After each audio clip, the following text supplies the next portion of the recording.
Hi friends, welcome back to my channel. First అయితే ఇలా మనకు నచ్చిన డిజైన్ని ట్రేసింగ్ పేపర్ మీద ఈ విధంగా గీసుకోవాలి.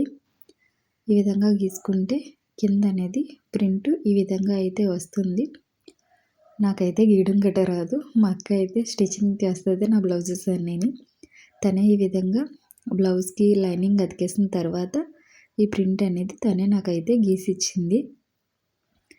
నెక్స్ట్ అయితే తను గీసిచ్చిన దాని మీద అయితే బ్లౌజ్ స్టిచ్చింగ్ చేసిన తర్వాత నేనైతే ఈ విధంగా ఒక 3 కలర్స్ గ్లూ బాటిల్స్ అనేవి తీసుకుని కలర్స్ ఉన్నవి ఇలా చిలకన అనేది ఈ విధంగా ఒకదాని తర్వాత ఒకటైతే ఈ విధంగా అయితే గీసుకున్నాను.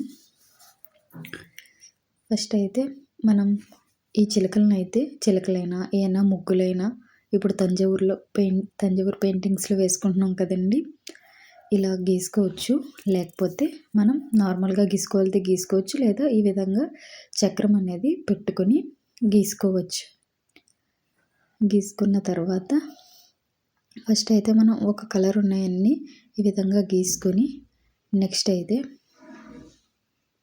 మనం వేరే కలర్ ఏమన్నా ఉంటే తర్వాత ఆ కలర్ అనేది ఇలా 1 బై 1 ఒకదాని తర్వాత ఒకటి ఇలా అయితే గీసుకోవాలండి. నేనైతే ఫస్ట్ చిలకలను అయితే గీసుకున్నాను, తర్వాత కొమ్మల్ని ఈ విధంగా అయితే గీసుకున్నాను. ఇందులో అయితే కలర్స్ అయితే పెద్ద ఏమి ఉండవంటండి. కౌన్ టైప్ గమ్ములు అయితే సిల్వరు గోల్డే వస్తాయంటండి. నెక్స్ట్ అయితే ఫ్లవర్కి అయితే మేము పింక్ కలర్ వాడాము.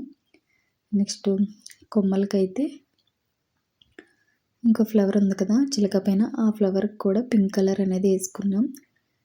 నెక్స్ట్ చిలక పక్కన ఉన్న కొమ్మలన్నిటికి కూడా ఈ విధంగా గోల్డ్ కలర్ అనేది వేసుకున్నాము.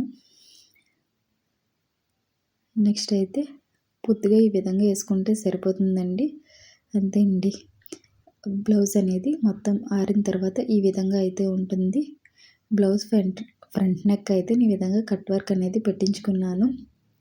హ్యాండ్స్కి అయితే ఈ విధంగా బీడ్స్ వేయించుకున్నాను. చిలకలు అనేది ఈ విధంగా హ్యాండ్స్కి కూడా వేయించుకున్నాను. Subscribe to my channel.